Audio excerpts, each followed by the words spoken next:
With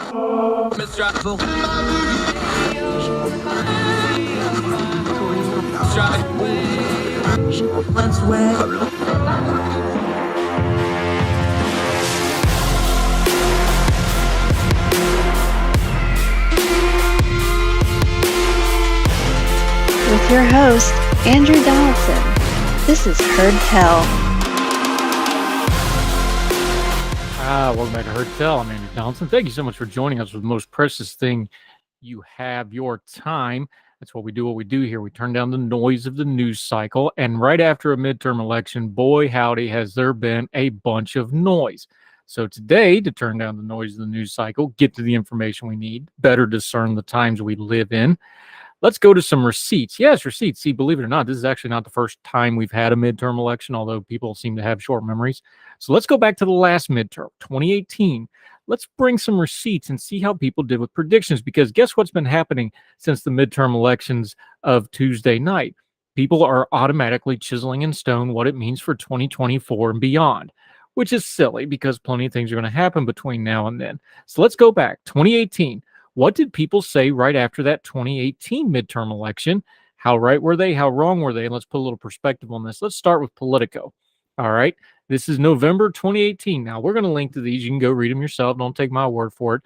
This particular piece is Stephen Schurpp, but we're not really here to call people out because, look, we get things wrong. That's why we have right and wrong here. We're going to bring on some of our people that did our predictions, and we're going to go over what we got right and wrong on this here very program. Here's Politico. Here's an interesting piece. Their number 3 was Democrats may have lost the Senate until 2022. Well, that didn't happen. They actually got it back in 2020 with a tie-breaking vote because Joe Biden and Vice President Harris being the tie-breaking vote. So they actually got it back in 2020, only to what looks like, as it sits right here, lose it again in 2022. So they were a little bit off that. Interesting note here. From the piece, first, Democrats will struggle to hold Alabama, Senator Doug Jones' seat. They did, and they lost it. Democrats lose Alabama. They did. They'll need to pick up 5 seats to flip the chamber, which 6 if they don't win the presidency. They actually did that.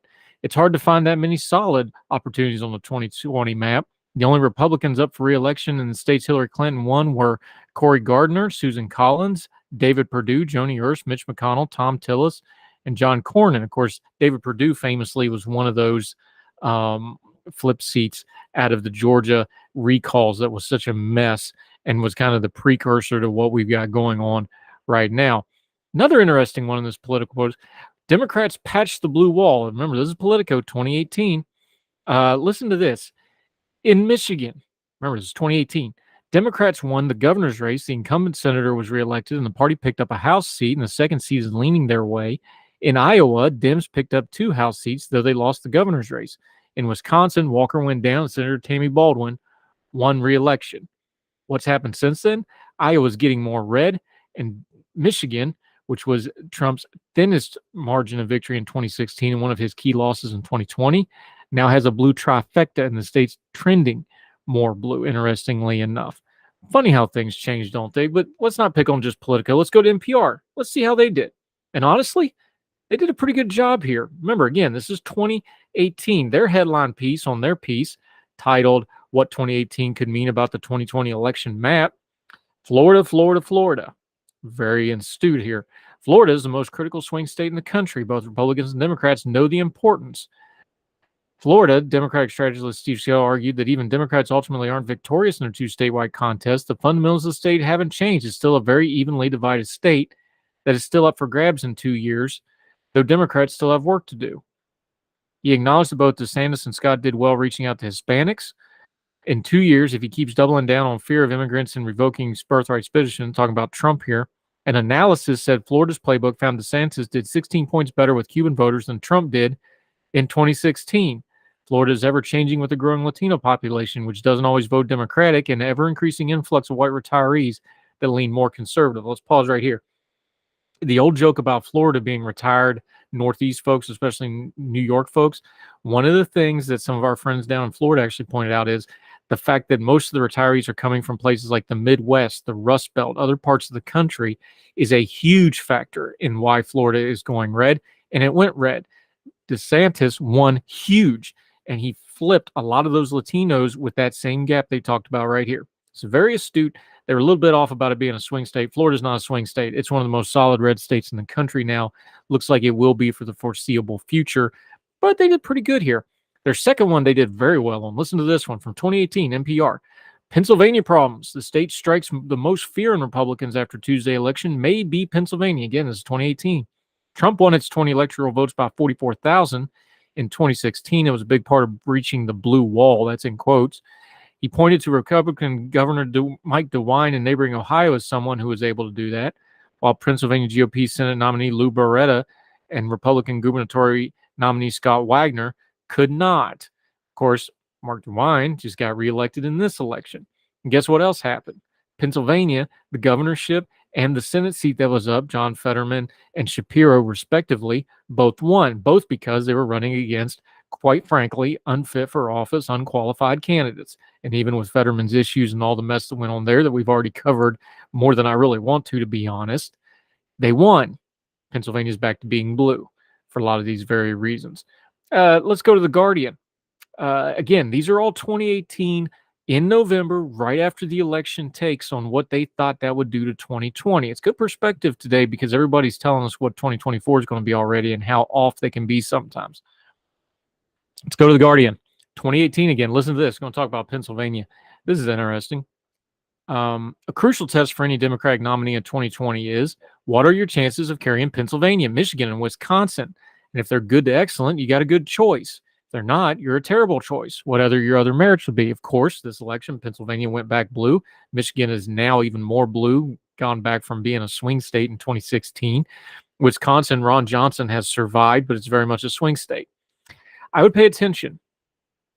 Following this logic, some argue that former vice president, remember this is 2018, Joe Biden, born in Scranton, Pennsylvania, is ideally placed to win back blue-collar voters and go toe-to-toe to Trump. Others contend that a septuagenarian white man steeped in political establishment would send the wrong message at a moment when the party elected more women and people of color than ever before. Bill Whalen, a research fellow at the Hoover Institute think tank in Palo Alto, California, and a former speechwriter for Bush Quayle, said elections like fashion come as a matter of good tailoring. This year, Democrats tailored their candidate to individual race as well. When you think about 2020 as choosing a candidate who makes their heart go a pit-a-pat or a candidate who can amass 270 votes. And Joe Biden, in a nutshell, I think that's the difference between somebody like a Warren and a Joe Biden. Common sense dictates you find somebody with blue-collar appeal that Joe Biden has and who is not wedded to the kind of progressive ideas the middle-class America does not want. Well, that was perceptive because 2020, of course, Joe Biden surprised a lot of folks, me included, and won. Let's go to CNN. Again, these are all 2018 headlines coming out of the midterms. What they did and didn't get right. 2 years after the trauma of Trump's shock defeat of Hillary Clinton, Democrats could dare to dream again. They won the House. Remember, the CNN 2018. They won the House, which will change hands for the third time in 12 volatile years, by performing strongly in suburban areas where Trump's flaming rhetoric is really toxic. They also attracted a higher proportion of younger voters than the last midterms and will change the face of Washington. Quote, we have the beginning of a new Democratic Party, younger, browner, cooler, more women, more veterans, can win in Michigan, can win in Pennsylvania, can win in Ohio, said Van Jones, CNN commentator. It may not be a blue wave, it's a rainbow wave, he said. By the way, they ended up getting 41 seats in this election. Remember, this is 2018 we're talking about here. We're getting a little perspective. One potential pitfall for Democrats will be to hold Trump to account without being seen as overreaching. After all, some presidents, like Bill Clinton and Barack Obama, had tough midterms but leveraged attacks by Capitol Hill foes to help them win election. Trump, who loves nothing more than to identify new enemies, will be a formidable opponent. Within minutes of their victory, other Democrats were already threatening to go after Trump and to probe into his business interests, including his tax returns, which, by the way, is still an ongoing case.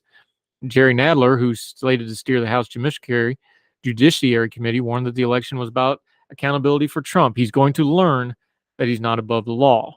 And of course, they went on to impeach him not once, but twice, neither one resulting in a conviction.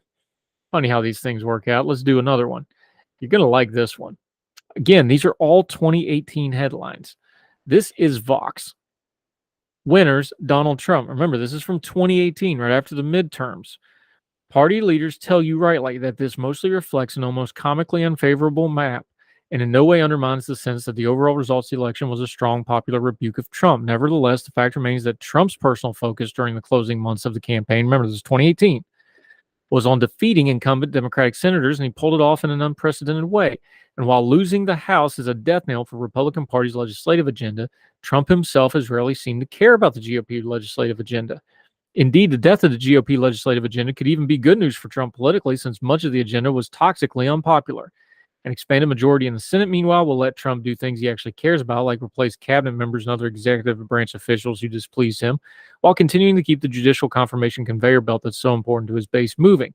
Trump's personal unpopularity, of course, is a problem, but while it's always tempting to assume that a president who suffers midterm blowback is doomed to failure, the pattern in 96 and 2012, when presidents bounced back from midterm defeat and in many ways benefited from the contrast, is actually a more common one historically.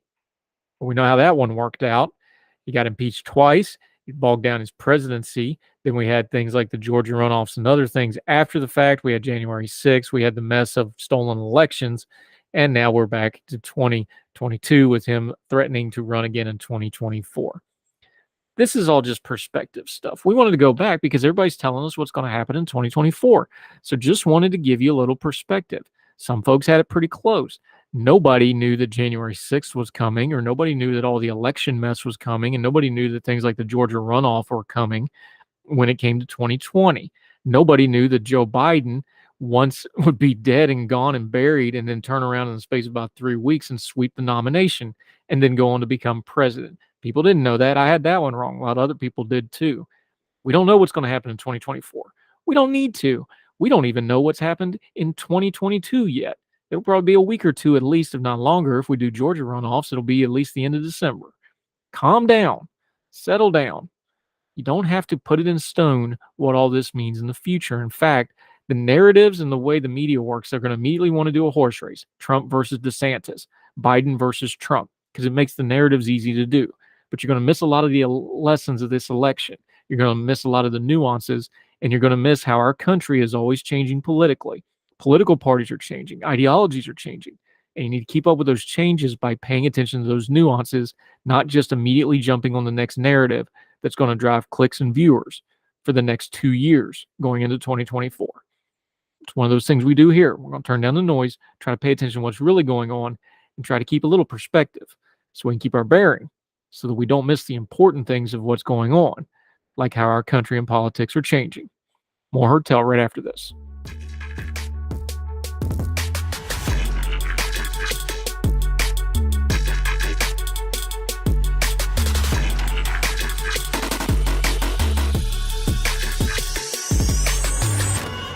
Welcome back to Heard Tell. I'm Andrew Donaldson. Okay, one other piece from the midterms that needs to be addressed because it's all over the place.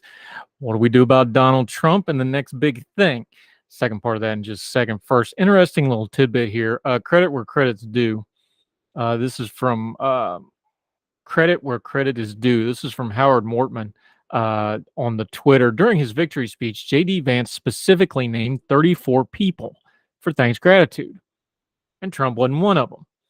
You saw it all over social media, people on the right blaming Trump for everything that went wrong in the midterm. Now, it's a little simplistic, but there's truth to it, too. If you go all the way back to the Georgia runoffs in 2020 and the collective mess that the former president drags around and the chaos he sows, but that's not really the point of what we're going for here. Why would people who 2 days ago were all on board with former President Trump to get elected, looking at you, J.D. Vance, all of a sudden abandon him? Because the political winds are shifting and these feckless people like J.D. Vance are going to move right along with them. They're all going to jump on the new hot thing. Everybody seems to agree in the commentariat that the next big thing in the Republican Party is Florida Governor Ron DeSantis. Now, he won very handily, almost 20 points, which, of course, Charlie Crist losing his third statewide election with his third party designation, which is really impressive. Proud moment for Charlie and his family. So, of course, he's getting a lot of national press. He's also getting a lot of shine from people like California Governor Gavin Newsom, who has decided to pick fights publicly for his own fundraising and national profile with Ron DeSantis. And the media seems to have also ordained him. And now a bunch of people on the right, sensing that Trump is electorally toxic and no longer going to be viable, are running, not walking, to the Ron DeSantis camp. Now, here's where we need to talk to Governor DeSantis for a minute. I'm going to give you some unsolicited, mostly unbiased, mostly informed, in my humble but accurate opinion, something. Ron DeSantis right now, today. He's getting crowned a little too early, but of course, he's got political prospects. He needs to treat a lot of these people a lot like the Powerball winner is going to have to treat friends and family. When you win the lottery and you win big money like that, people that you think are your friends and family are no longer your friends and family because they don't see you as a peer. They don't see you as a friend. They don't see you as a family member. They now see you as an income stream. They see you as money. They see you as an ATM. They see you as their future prospects. They no longer view you really as whatever person you had been up to that point. Being the next big thing for the Republican Party, especially when you're trying to fill the void that a personality like Donald Trump has been inhabiting for the better part of the last 6 or 7 years, is going to be a tall order. But everybody wants that. The establishment wants that. The money people want that. The political people want that. The news media really wants that because they need the next thing to be the ratings hub if Trump starts to fall off or not bring the ratings he used to. And everybody seems to agree that it's going to be Ron DeSantis. All these establishment people, all these people on the right, the former Trump people who will abandon ship and go running for the next big thing because their money train is going to be ending. They're all going to go running to Ron DeSantis, and he should look at them the way the Powerball winners and the lottery winners look at friends and family members that they can't really trust. They're just there for the hangers-on, and they're there for the money, and they're there for the ride, and he should be very discerning who he listens to, who he takes on in the inner circle, who he thinks gives him good and bad advice, and who he lets bandy his name around in an official capacity. It's going to be hard because the floodgates are open. They're all going to come running now. But that's the best comp I can give you. It's not a political comparison, but it's a good comparison. His world has completely changed now. He's not just the governor of Florida anymore. He's a presidential candidate in all but name until he comes out and says, I'm not running, or he comes out and says, I am running, and it cranks it up even more. He needs to start acting like it now because a lot of money people, a lot of important people, a lot of people that whisper in your ears and give advice and worm your way in, they're all going to treat you that way, Governor DeSantis. And we're going to find out a lot about what you're made of by which of those people you take on board, who you listen to, and how you conduct yourself. And that's something that folks will judge you on if you decide to take the step and run for president. A lot's going to be decided right now, and it's not in the political sphere. It's not in the policy realm. It's not even really in the ideological realm. It's how you conduct yourself right now. How do you handle success tells us a lot about character. Governor DeSantis had a very successful night. Everybody says so, it seems. We'll see how he handles it. More Heard Tell right after this.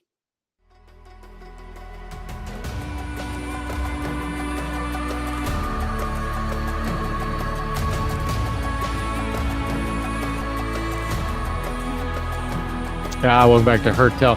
Okay, we know this feller, but it has been a long time since we've seen him. It was all the way back to the beginning of the year. It doesn't seem like it. Boy, this 2022 just flew by. Kenneth Schurpp is back. He does all kinds of PR consulting and stuff. He's also a Young Voices contributor. Going to talk a little education today. Kenneth, good to see you again, my friend. Hey, thanks for having me on again, Andrew. It's been a long time. It's good to see you. How's things out there on the left coast? Well, we're in for a new mayor, most likely, here in Los Angeles. Overall, weather is lovely, but crime is up. Roads are falling apart. Homelessness is rampant. I'm happy that things can maybe be turned around. Yeah. City council people are getting recorded. That kind of happened. That was a little bit of a mess.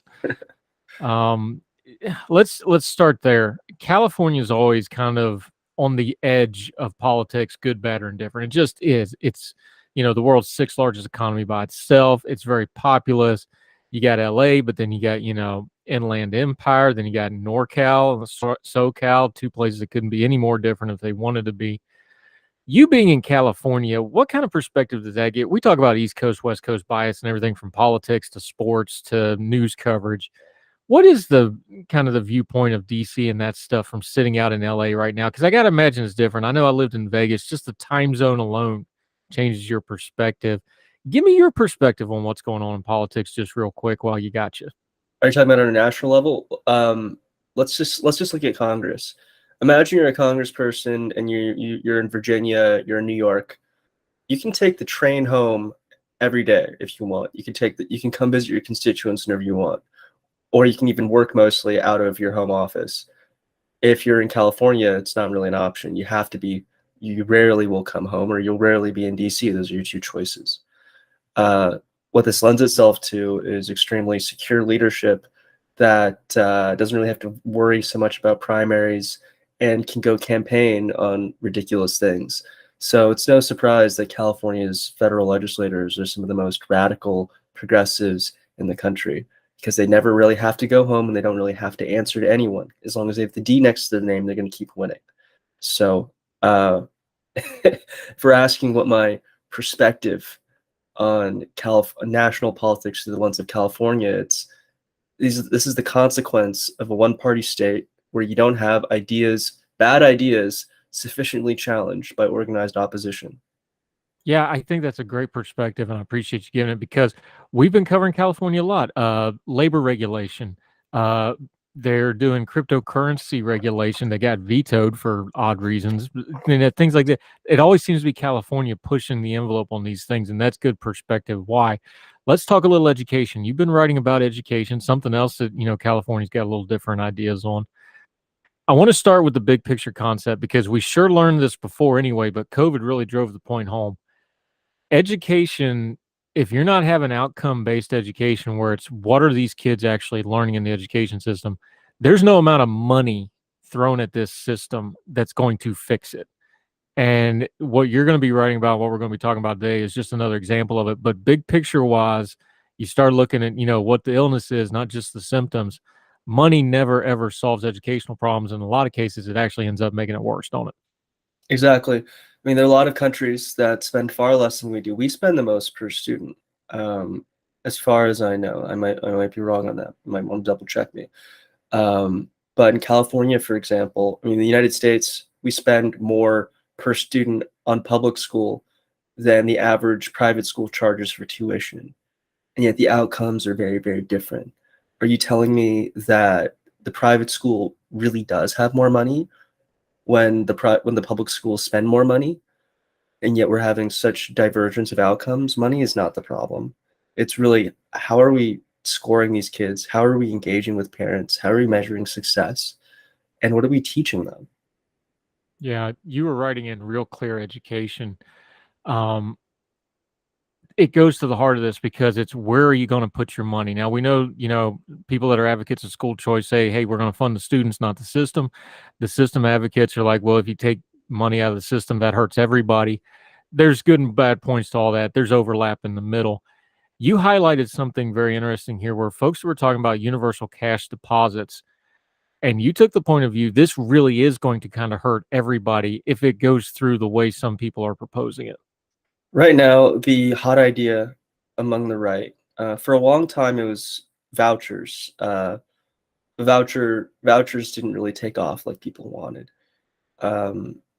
Now people say they support quote unquote school choice. School choice can really mean anything you want it to mean. So I have school choice. I can choose to send my kids to public school. I can choose to send my kids to private school. That's school choice. Today, though, people on the right are identifying school choice as temporarily identifying as deciding to give people the money that the state would have otherwise spent on the public school and let them spend it on their own education spending. And that would be a defined amount per state.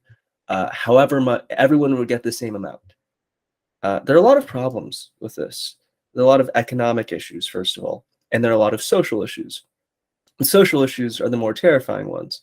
The economic ones are just going to be quite bad also.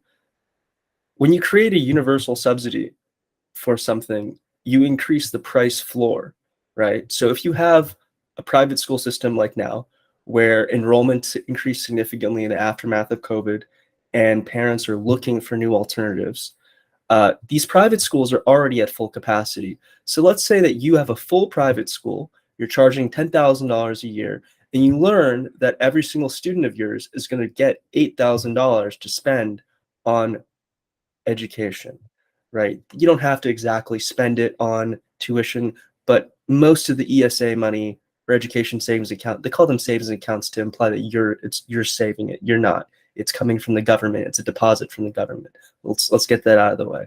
That if you're just getting $8,000, they know you're getting $8,000. They're going to raise your tuition by $8,000 because it's not costing them any extra. It's not costing you any extra. They're already full. So what are you going to do? Not pay the $8,000 and not have an extra seat for your kid?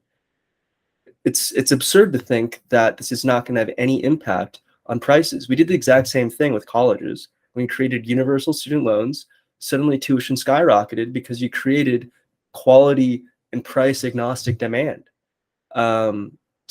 Surprisingly, though, there was no such problem when these student loans were available only to lower and lower middle class people who really needed the money. The problem is when you make these things universal. Once soon as it became universal, tuition went from increasing just 11% faster than inflation to many times faster than inflation. And the same thing will happen with ESAs. Yeah, Kenneth Schurpp joining us. You mentioned it. The key word here is universal, means you're giving it to everybody. We all know, this big boy adult conversation here. We all understand that if it's not universal, then you got to parse it out. Now you're going to have some type of a means test one way or the other. You're going to have some kind of discrimination one way or the other. And that's where people get really uncomfortable in education, because now it feels like you're picking and choosing who gets this money. So this feels like one of those things where it's an either or. And, a lot of things you want to try to reach middle ground on. There doesn't seem like there's going to be a middle ground in here, because if you go for a middle ground from universal or not doing it at all, you're just going to end up in picking who gets money and who doesn't. And there's not going to be any kind of equitable, fair, and or non-conflicting way to do that, is there? No, it's really hard to choose who is needy at that line. There's a family with a household income of $1 million a year, 2 kids. Maybe they probably don't need that subsidy, but a family of maybe $150,000 to $250,000 a year with 4 kids in San Francisco, you might on paper look like you're making really good money, but that money doesn't go very far out there. You might be really pinched. So how do you even? I don't know how you decide who gets and who doesn't get this subsidy. It's insane. Yeah, and it's one thing to talk about these things in theory and on paper, like, oh, this would really work. We got an example here. You brought it up in your piece. We're going to link to it. Again, read the whole piece. He's got a lot of stuff linked in here too. You want to read all the link stuff. They actually did this down in Arizona. How did it go when the Arizonans tried it? So this Arizona universal subsidy is newer. It was just passed in July. It was limited to students with financial need only. Now it's been expanded to any family and any student. As could be expected, most of the people signing up already had their kids in private school. So I don't really know. I think it was 70%, 70 to 80%. It was one of those two. Already have their kids in private school. So it's only really improving access for 30% of people. That's still a meaningful improvement, but you're spending all of this money without really significantly increasing enrollment. There's also been academic studies within the United States of areas that have tried this. And let me bring up this quote for you that really is shocking. Universal subsidies, quote, produce price increases, but no change in enrollment. And what's making things even worse is that every single dollar of subsidies raises private school income by more than $1, which means that tuition increases by more than the subsidy because you increase demand so much. Economics do not work out.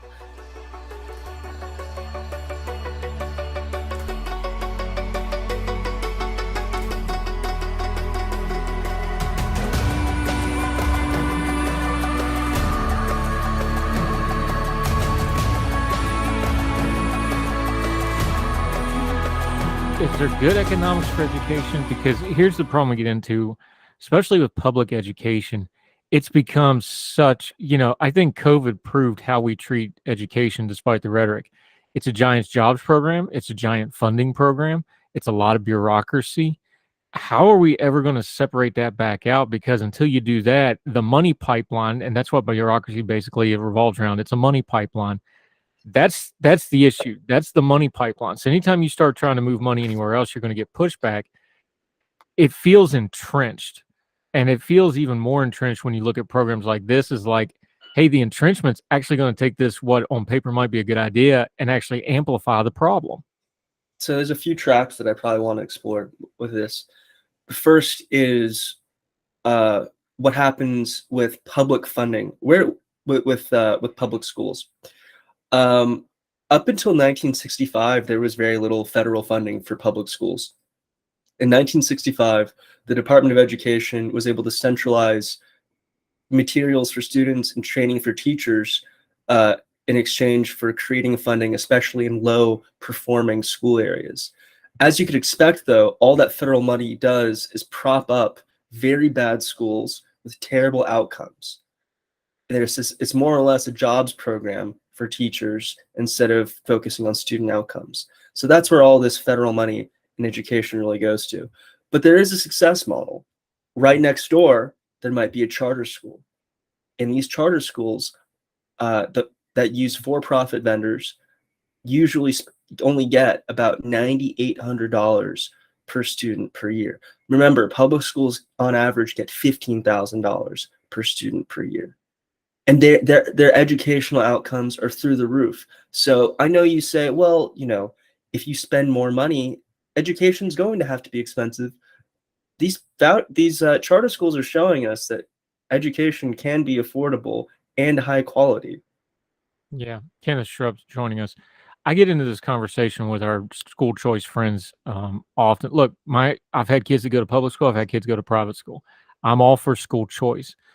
But you also point out there's areas where even if you have school choice on the ballot or in the law, there may not be another school to choose from. 91%, you raise it in the piece, 91% of all students are still going to go to public school. So the idea that, you know, this is one of those Twitter ain't real life kind of things and Facebook ain't the way reality is.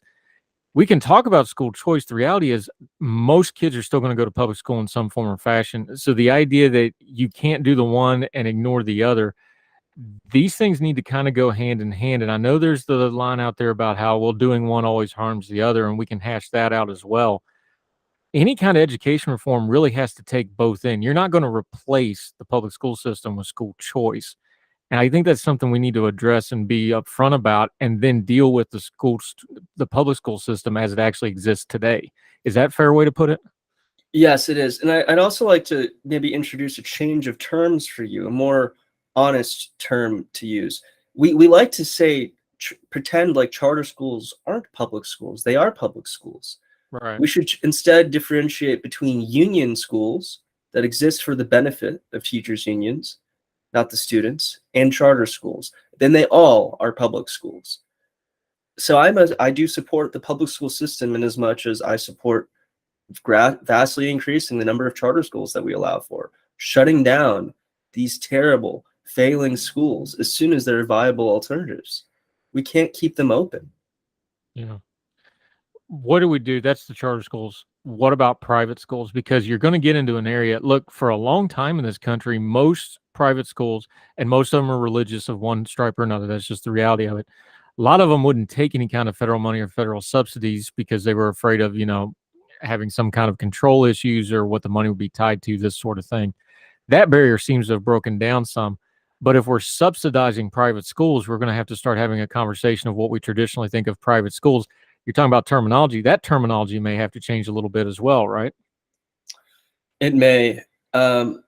If you look at private schools, the reason that they're cost effective is because they can only spend what parents are willing to pay. So that keeps the idea they can only teach what parents are willing to pay to have their kids learn. As soon as you create these government subsidies, what do you think is going to happen to these private schools? It's almost as if these Republicans all believe that they're going to maintain control of government forever, and there's going to be no strings attached to when it comes to ideology or what you must or must not teach these kids. There will become a time when Democrats will take over these state legislatures and use this money, use these subsidies to control the private schools and ruin them. Yeah, Kenneth Schurpp joining us. Again, another, adult conversation here. Beyond politics, when you have a private school and you're an administrator of a private school or you're on the board of a private school, the vast majority of your bulk time, unless you have some kind of really fat endowment, is in fundraising. You're always scuttling to try to keep the fundraising going because you don't have it. If you introduce subsidies, to loop back to kind of where we started with this, now you've incentivized them to go after these subsidies because that takes, look, human nature is undefeated. These people that have to spend 80, 85, 90% of their time fundraising and doing all that, and that just wears you out. Let's all be honest. We've all had to do a kid fundraiser. Imagine doing that for your job, for your school, 365. They're going to look at that as a godsend, and they're going to look at that as the easier path, and that's going to change how they do things. That gets us back to where we started with you talking about the system gets inflated. They're going to start moving their budgets to fit those subsidies directly. That'll change their costs.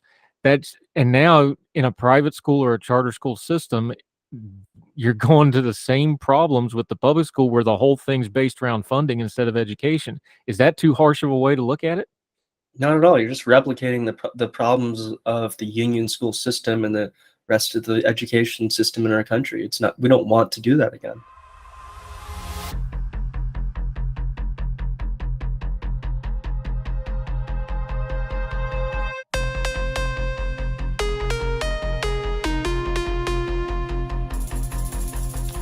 Kenneth Schurpp with us. How do we break this cycle? Because again, we just went over it. The funding has overtaken the education side. I don't think there's any way you could honestly argue that in America. The funding is driving it because, they'll say, well, it's test score. Yeah, but the test scores are how you get your funding, so it's still funding. How do we break this cycle? Because obviously it takes money to do education. You have to fund it, but the funding is also, it's almost like chemo in a terminal cancer patient. The cure's killing you just a little less fast than the disease is, right? How do we break this cycle, man? Oh, that's $1 million question. I have one small answer to that. I think there is some truth to what the current crop of school choicers say. And I think that the average household in California pays about $5,000 in taxes a year to the state. If you have kids who are of public school age and you're not sending those kids to public school, you should be able to get the portion of your taxes back. The average household in California pays $5,000 a year in taxes to the state government. Meanwhile, California spends, let's just say, $10,000 of state money per public school pupil. So if you send one of your kids to public school in California, you're already getting a net benefit of $5,000. I'm saying if you are sending your kids to anything outside of the public school system, you should be able to get what the state would have spent on your student deducted from your taxes up to however much you paid in taxes.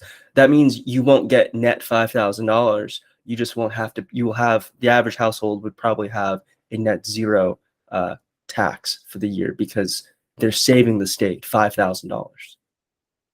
This would be one way to give people some of their own money back, but not more money than they actually did put in. It would be meaningful savings for many households, but it wouldn't be universal in as much as proportionally scaled to what you put in.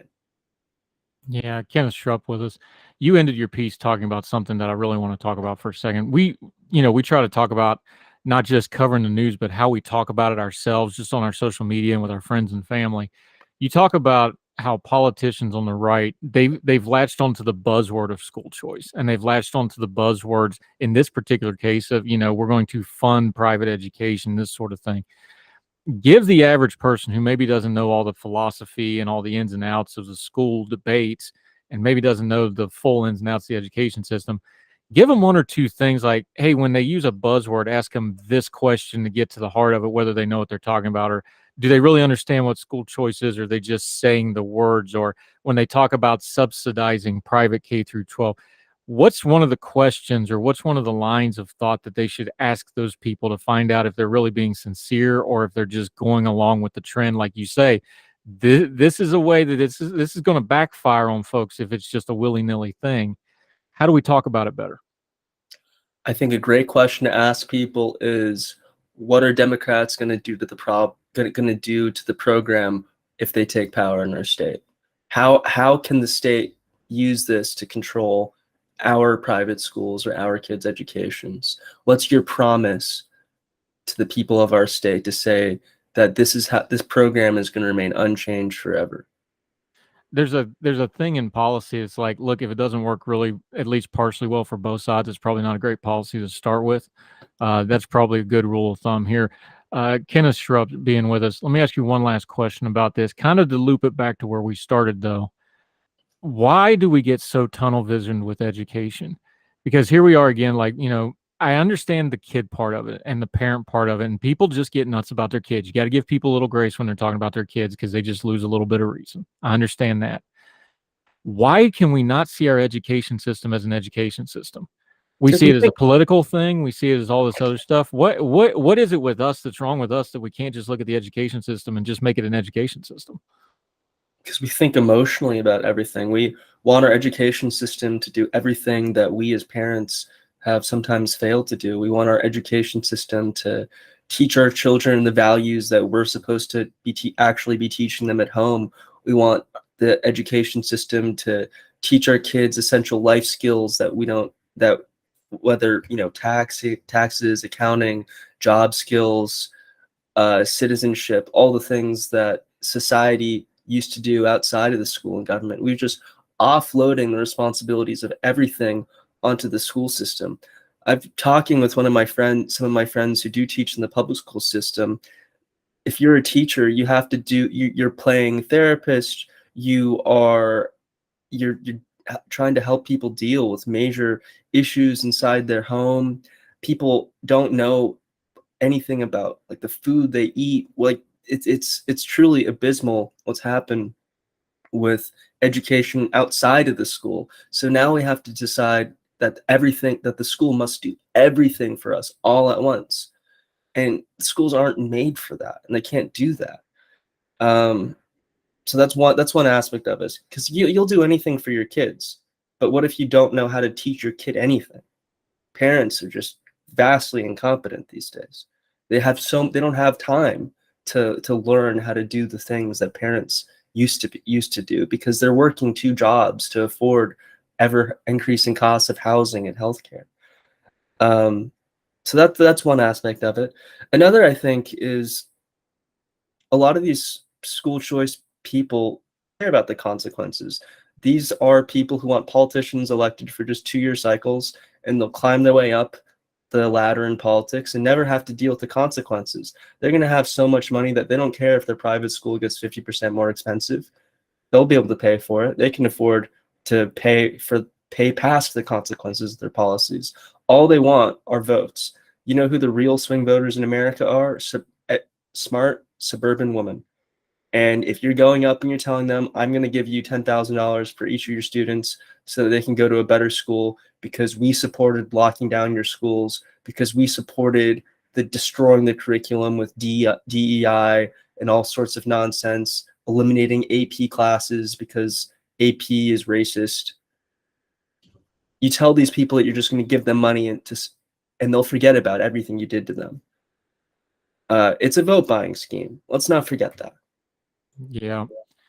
Money corrupts everything, even education. Kenneth Schurpp with us. This is a conversation I think we're going to keep having over and over again. Look, my parents are both public school teachers for their entire careers. Education is just something I've always been around. I've watched it change over the years. And of course, now as a parent and my kids are, almost done with school, I've already got one out of college and the youngest are in high school.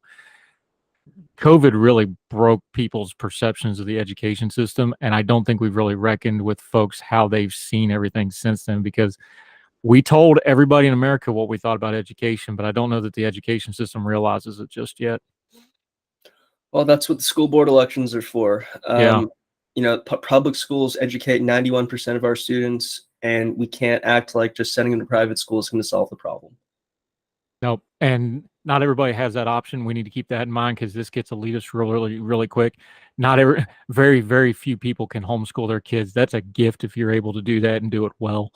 I don't have that gift. I learned that during COVID the hard way, even with the school support. So everybody could probably do a little better on their rhetoric on this thing as we try to find better ways forward. Kenneth Schurpp, always enjoy talking. It won't be as long next time we get you back. I promise that. We already talked about that. We're going to get you back on again. Let folks know where they can follow you and keep up with you until we get you back on Heard Tell again, my friend. Oh, easiest way to follow me would be to go on Twitter and type in Kenneth Schurpp. Schurpp is spelled SCHRUPP, and I'll come right up. Thank you very much. Yeah, enjoy the chat. He's got a couple different pieces floating around right now. Check them out. We'll link to all this and also to his page. Kenneth, it's a pleasure, buddy. We'll do it again soon. Thank you, sir. Bye-bye. Thank you.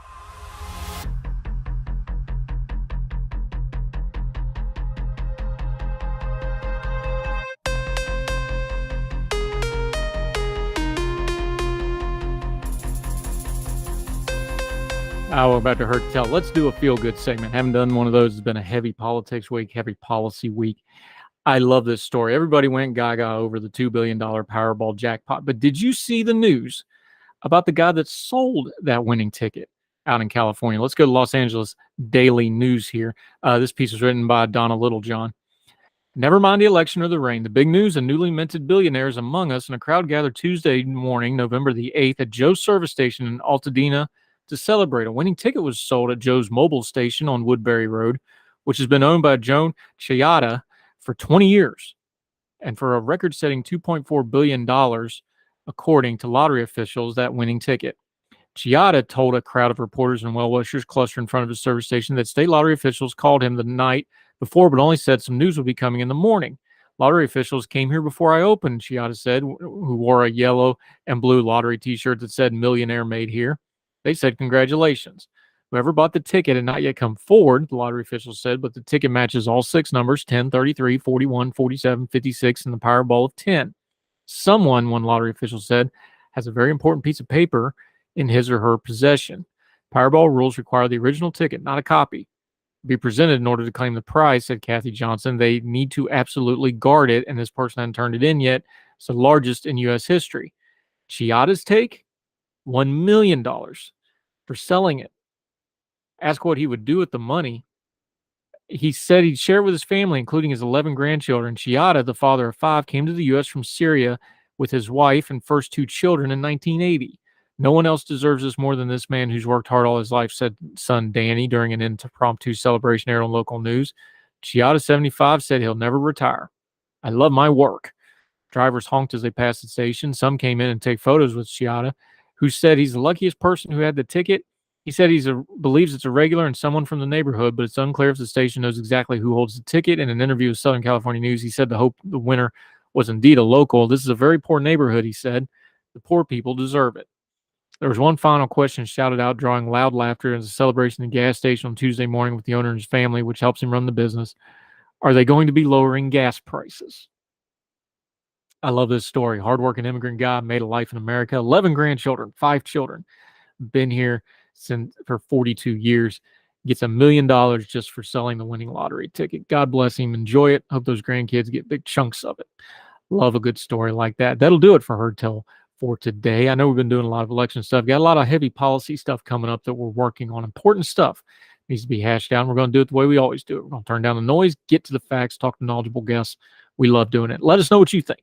HeardTellShow@gmail.com. Heard Show on the Twitter. Make sure you're sharing us. Facebook, Twitter, however you do your social media. We'd love for you to share our program. We'd really appreciate it. Make sure you leave a rating and a comment. Make sure you're subscribed, whether it's on any of the podcasting platforms like iTunes, Spotify, or iHeartRadio, or on the YouTube page. We'd sure appreciate it. So until we talk again, wherever you are, across the street or around the world, we hope you are well. We hope you're well fed. And we'll talk to you again real soon for more Heard Tell. All the music on Heard Tell is provided under a Creative Content license from monstercat.com.